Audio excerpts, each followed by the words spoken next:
नमस्कार, आदाब, सत श्री अकाल। कैसे हैं मेरे प्यारे दोस्तों?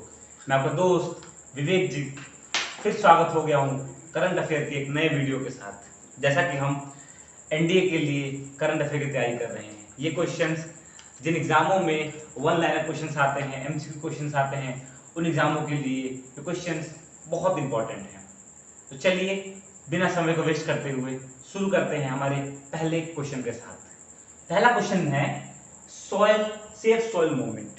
अब सेफ सॉइल मूवमेंट क्या है? वी ऑल नो कि सॉइल क्या हो रहा है, दिन पर दिन डिग्रेड हो रहा है, अनफर्टाइल हो रहा है। तो उसको बचाने के लिए, उसको कंजर्व करने के लिए हम क्या कर रहे हैं? हम सेफ सॉइल मूवमेंट चला रहे हैं। चला कौन रहा है? तो जो सदगुरु हैं वो इसको चला रहे हैं। ओके, अच्छा सर वो क्या बस इंडिया में चला रहे? तो नहीं दोस्तों, 27 डिफरेंट देशों में और 100 दिन कैसे मोटरसाइकिल पर उन्होंने ट्रैवलिंग करके वो क्या किए हैं? 100 दिन 27 कंट्री मोटरसाइकिल को ट्रैवल करके इस जो कैंपेन है उसको उन्होंने वाइड स्प्रेड किया है। अब इंडिया की बारी। इंडिया में न्यू दिल्ली में इनका प्रोग्राम होने वाला है। अब पीएम मोदी जी वहां पहुंच रहे हैं इनॉग्रेशन के लिए। ओके, तो इससे हमें पता क्या चला कि जो सॉइल मूवमेंट है स्टार्ट कौन किया? सदगुरुदेव ने स्टार्ट किया। क्यों स्टार्ट किया है?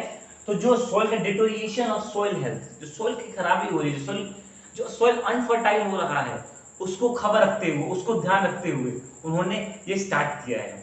समझे दोस्तों? चलिए अगले क्वेश्चन पर चलते हैं। अगला क्वेश्चन क्या है? क्वेश्चन है food testing lab at Raxaul Bihar. It is that from this question we basically know that a lab is being opened by government where at Raxaul Bihar. Is it the Indian? It is a combination bilateral testing lab with whom bilateral? किसके साथ bilateral किया गया? तो नेपाल, तो Indo Nepal bilateral agreement पे इस lab का हमने गठन किया है। अच्छा ठीक है सर। सर इनोग्रेशन, सर गठन मतलब इनोग्रेशन कौन किया सर? तो इनोग्रेशन है यूनियन हेल्थ मिनिस्टर जो हमारे हैं मानसुविक मांडविया, उनके द्वारा इसका इनोग्रेशन किया गया है। समझ दोस्तों? मतलब कि जो हेल्थ टेस्टिंग जो लैब रक्सौल में खुल रहा है, इंडियो नेपाल के स्टैंड कॉम्बिनेशन खुल रहा है, उसका कौन इनोग्रेशन कर रहा है? तो जो मनसुख मांडविया है उनके द्वारा किया जा रहा है। ठीक है, चलिए अगला क्वेश्चन, थर्ड क्वेश्चन। आप सभी को पता है द ब्रिक्स समिट हेल्डेड कहाँ हेल्ड हुआ था? चाइना में। क्या मोदी जी पहुंचे थे? क्या पुतिन पहुंचे थे?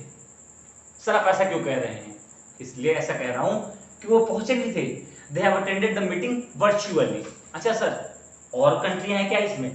तो BRICS 5 कंट्री है। First is Brazil, Russia, India, China and south Africa. इस 5 कंट्री को मिलकर क्या बना है? ब्रिक्स बना है। ओके, तो कहां हुआ था? चाइना में हुआ था। इसमें इंपॉर्टेंट बात क्या नजर आई? इंपॉर्टेंट बात जो आई है उसको देखते हैं।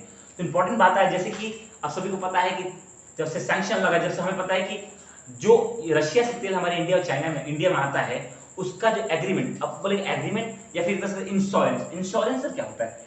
जब तेल वहां से आ रहा है आपके इंडिया में, तो कहीं बीच में आपके कोई पायरेट्स जो जो कभी लुटेरे हैं, डाकू हैं, उसको कैच ना कर लें, उसको बम से ना उड़ा दे, तो उसके लिए कहते हैं इंश्योरेंस करते हैं। तो इसका इंश्योरेंस 99% पहले कौन कंट्री करती थी? तो यूरोपियन यूनियन क्या करते थे। मगर जैसे जब से युद्ध छिड़ा है यूक्रेन के साथ, तो जब से इस पे सैंक्शन लगा है रशिया पे, तो हुआ क्या? यूरोपियन यूनियन ने बोला कि हम इंश्योरेंस नहीं करेंगे। अब कौन करेगा? तो इसी मीटिंग में बात निकल के आई कि जो हमारे यूएई है, यूनाइटेड अरब एमिरेट, उसने बोला कि हम आपका इंश्योरेंस करेंगे। We are going to be the care taker of your oil which is being exporting from कहां? रशिया से इंडिया आ रहा है, हम ध्यान रखेंगे उसको। मतलब कि यूरोपीय यूनियन ने जो सैंक्शन के दबाव में आकर जो उसने एग्रीमेंट बंद किया था, अब कौन करेगा? हमारी यूएई, यूनाइटेड अरब एमिरेट करेंगे। चलिए दूसरी बात क्या है? De dollarisation. अब बोलेंगे सर डी डॉलराइजेशन मतलब डॉलर से बात हो रही है। जी क्या बात हो रही है? रशिया ने जब बोला कि जैसे कि हम पर सैंक्शन हो चुका है, सैंक्शन कौन लगा दिया? तो स्विफ्ट में सैंक्शन लगा दिया, और देश तो सैंक्शन लगा ही रहे हैं, वो तो डॉलर का ट्रेड कर ही नहीं रहे हैं। तो क्यों ना हम इंडिया के साथ रूबल और रुपीस में डॉलर का क्या करें? ट्रेड करें, रूबल रुपी ट्रेड करें। अब बोलेंगे सर ये डॉलर से हमने इंपॉर्टेंट क्यों मान लिया? क्या डॉलर का मतलब शुरू से ऐसा इंपॉर्टेंट? तो नहीं दोस्तों, जब 1971 के टाइम जब क्राइसिस आया था वर्ल्ड में, तो उस टाइम पे जो सऊदी अरब जो कि मेजर तेल का एक्सपोर्टर था, उसने बोला कि हम आपको तेल एक्सपोर्ट करेंगे और हम डॉलर क्या मानेंगे, हम डॉलर को मेजर मानेंगे। और उन डॉलर को मेजर माना, तो उसी क्रम में उन्होंने इसको शुरू कर दिया। समझे? तो मतलब उस वक्त से डॉलर क्या हो गया, डॉलर ने मजबूती पकड़ ली और आज तक डॉलर क्या है, इतना ज्यादा डॉलर मजबूत है। ओके, और चीज तो इंडिया ने क्या बोला कि सर हम चाहते हैं कि we let's have a trade over what, rupee dollar, rupee और रूबल ट्रेड करते हैं। ठीक है सर, चलिए सऊदी अरब और अर्जेंटीना, अब उधर बहुत बातें चल रही है। क्या बातें चल रही है कि सऊदी अरब और अर्जेंटीना चाहती, क्या चाहती हैं कि हम भी ब्रिक्स को ज्वाइन कर लें।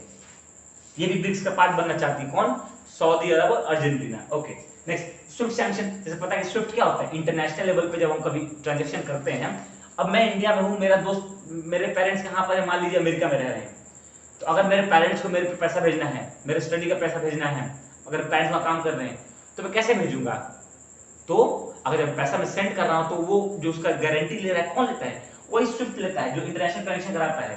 अगर मैं अमेरिका में हूं, मेरे पेरेंट्स यहाँ पर हैं, मेरे पेरेंट्स को अपने पैसे भेजने, पेरेंट्स को मुझे पैसा भेजना, तो कैसे होगा, स्विफ्ट सैंक्शन। स्विफ्ट जो स्विफ्ट बैंक है कहां पे, अमेरिका, स्विफ्ट बैंक जो है उसके द्वारा किया जाएगा। ठीक है, तो उसने भी रशिया पे सैंक्शन लगा दिया, और रशिया का इंटरनेशनल जो कहते हैं मनी एक्सचेंज, मनी का ट्रांसफर था, वो क्या हो गया, ठप हो गया। इसलिए रशिया चाहता है कि हम क्या करें, हम जंप करें अब कंट्री के पैसों पे, तो हम कहां पे, अब हम करेंगे क्या, रुपये रूबल का ट्रेड करेंगे। ठीक है, चलिए अगला क्वेश्चन, फोर्थ क्वेश्चन। क्वेश्चन क्या है, Indira Gandhi airport New Delhi, first airport to run entire on hydro and solar power.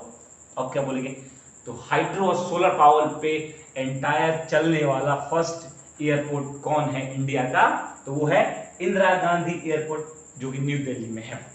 अब बोलेंगे सर ये इंपॉर्टेंट है क्या, तो दोस्तों जो कि हमारे चर्चे में रह रहे हैं उनसे ही क्वेश्चन पूछे जाते हैं, जो चर्चे में पूछे जा रहे हैं आजकल, क्वेश्चन लोग डिस्कशन में है, क्वेश्चन उन्हीं से बन के आते हैं। तो अभी जो ये कहां से, तो इंदिरा गांधी एयरपोर्ट, हम जानते हैं सब रिन्यूएबल एनर्जी सब कर रहे हैं, उसी क्रम में एक बहुत बड़ा स्टेप है। ये क्या स्टेप है कि सोलर एनर्जी और हाइड्रोजन को यूज करके हम क्या एक पूरा एयरपोर्ट चला रहे हैं। समझ सकते हैं कि कितना बड़ा हम एरिया को हम इसके अंदर हम क्या कर रहे हैं, कवर करने की कोशिश कर रहे हैं। ठीक है, चलिए अगला क्वेश्चन है फिफ्थ क्वेश्चन। क्वेश्चन क्या है, श्रीलंका वर्किंग वुमेन लीग। अब क्या, श्रीलंका ने बोला कि हम उन जो वर्किंग वुमेन्स की एज थी उसमें हम चेंजमेंट करा। बोले वर्किंग वुमेन्स नहीं, वर्किंग वुमेन जो कि फॉरेन जाके काम करना चाहती हैं, उनकी एज में श्रीलंका ने क्या किया है, चेंज कर दिया है। कितना एज कर दिया, तो उसने एज ड्रॉप कर दिया 21 ईयर्स। बोला है कि 21 साल की लड़की हमारे देश से बाहर फॉरेन जा सकती है, क्या करने के लिए, पढ़ाई, मतलब कि उसको एम्प्लॉयमेंट वर्क करने के लिए जा सकती है। अब बोलेंगे सर क्या हर देश में ऐसा ही है, तो दोस्तों सऊदी अरब में ये 25 साल है। ओके, और उसके अलावा हर कंट्री में कितनी एज, उसकी एज कितनी है, 21 ईयर्स एज है। समझे, चलिए अगला क्वेश्चन, GSAT-24 इज, अब GSAT क्या है, GSAT एक कम्युनिकेशन सैटेलाइट है। कैसे सैटेलाइट है, कम्युनिकेशन। अब बोलेंगे सर क्या इंडिया की है, तो लॉन्च तो इंडिया ने किया है, मगर सैटेलाइट किसकी है, फ्रांस की है, फ्रेंच की सैटेलाइट है, लॉन्च किया है इंडिया के ISRO, Indian space research organisation. इसका सीईओ कौन है, मतलब इसका अभी साइंटिस्ट के हेड कौन है, चेयरमैन कौन है, तो अगर आप देखेंगे तो डॉक्टर सोमनाथ, जिनको कि हम रॉकेट साइंटिस्ट भी कहते हैं, वो कौन है, इसके अभी चेयरमैन है, किसके, इसरो के। ओके, तो कम्युनिकेशन सैटेलाइट है GSAT-24 और फ्रेंच की सैटेलाइट है। दोस्तों अपने कॉपी में हेडलाइन से उसको क्या कर दीजिए, उसको हेड मार्क कर दीजिए, उसको अंडरलाइन कर लीजिए, इंपॉर्टेंट है। GSAT-24 इंपॉर्टेंट है, किसने लॉन्च किया, इसरो। किसकी सैटेलाइट है, फ्रांस की, और कम्युनिकेशन सैटेलाइट है। गॉट इट, चलिए next question, seven question, domestic rocket test fire.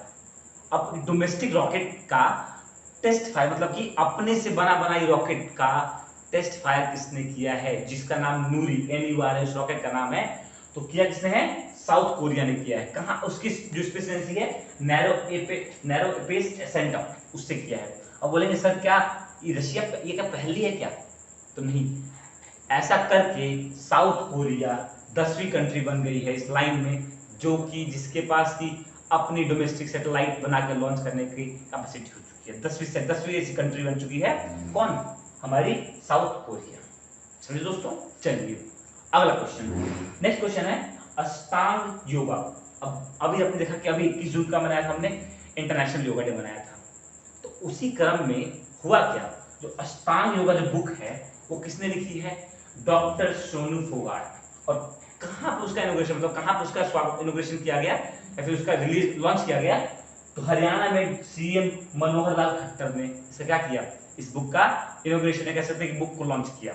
Book किसकी है? डॉक्टर सोनू फोगाट। अब बोलेंगे सर बुक्स के बारे में पढ़ रहे, बुक्स पूछते हैं क्या? हाँ दोस्तों, बुक्स से भी कभी एक दो क्वेश्चन आए, जो बुक्स कभी ट्रेंडिंग में है उन, या फिर जो बुक्स हिस्ट्री कुछ बुक्स हैं, और बुक्स भी क्या होती हैं, वो ट्रेंडिंग में उनका क्वेश्चन बन जाता है, और वो क्वेश्चन क्या होता है, क्वेश्चन ला के दे देते हैं कि ये बुक किसने लिखी है, ये बुक कैसी बुक, किस चीज के लिए बुक है, ये बुक कब रिलीज हुई, या फिर ये बुक को किसने लिखा है, किसने रिलीज किया है, कौन लॉन्च किया है, कहाँ लॉन्च हुआ है, किस चीज के बारे में है, कब लॉन्च हुआ है, सब पता होना चाहिए आपको। ठीक है दोस्तों, चलिए अगला क्वेश्चन है एमएसएमई। एमएसएमई क्या है? मिनिमम सपोर्ट, सॉरी, जो मिनिमम लेवल पे, मतलब ये छोटे लेवल पे जो कि कंपनियां होती है, जो किसी कंपनी होती है, कंपनियां होती हैं, उस कंपनी मतलब अभी जो एमएसएमई स्टार्ट की गवर्नमेंट ने भी कोविड टाइम में एमएसएमई के लिए फंड निकाले थे। तो उसमें क्या देखा गया, what we have seen in that fund list, हमने देखा कि जब गवर्नमेंट इन्वेस्ट किया तो गवर्नमेंट ने देखा कि भाई हर कंट्री, हर जो स्टेट है इंडिया का, वो ग्रोथ कर रहा है, वो क्या कर रहा है, वो ज्यादा ज्यादा काम करने की कोशिश कर रहा है, ज्यादा एमएसएमई से प्रोडक्शन करने की कोशिश कर रहा है।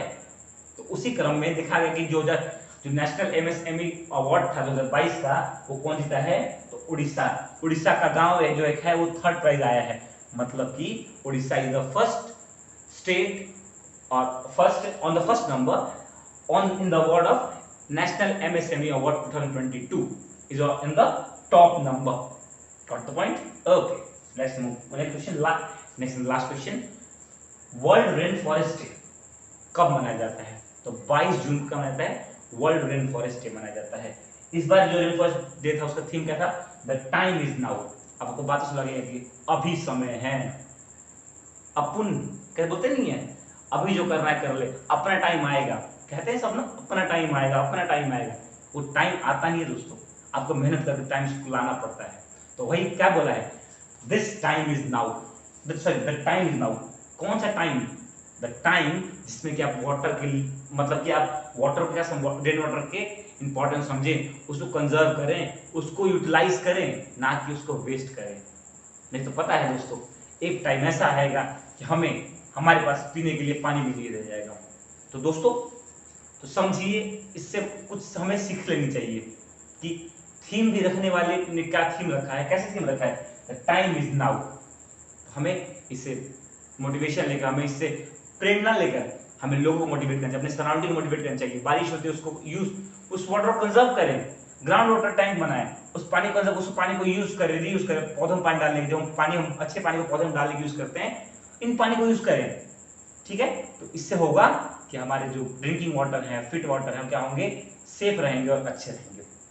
चलिए दोस्तों, तो आज के लिए यही 10 क्वेश्चन, मुझे उम्मीद है आप लोगों ने इस 10 क्वेश्चन में बहुत कुछ सीखा होगा, और आज आपने 10 नए क्वेश्चन, 10 कुछ नया सीखा होगा, जो कि आज आपके दिन भर को ऊर्जावान, एनर्जेटिक रखेगा, और आप अच्छे से अच्छे मेहनत करके अपने पेरेंट्स का, अपने गांव का, अपने विलेज का, सबका नाम रोशन करें, ताकि एक दिन अगर आप अपने पापा को फोन करके बोलें कि हेलो पापा, मैं तो अफसर बन गया।